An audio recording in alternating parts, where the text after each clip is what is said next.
Halo dokter, ini saatnya kita stop kasih kodein buat pasien batuk. Kenapa?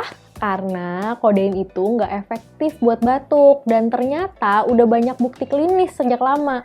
Ada 2 studi di tahun 1992 dan 1996 yang menemukan kalau kodein sama sekali tidak mengurangi batuk karena ISPA dibandingkan sama placebo.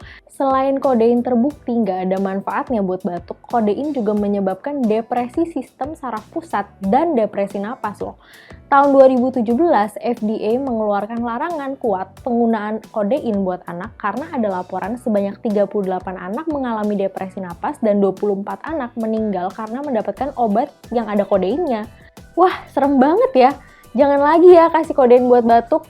Jadi dokter andal dalam genggaman. Salam Alomedika.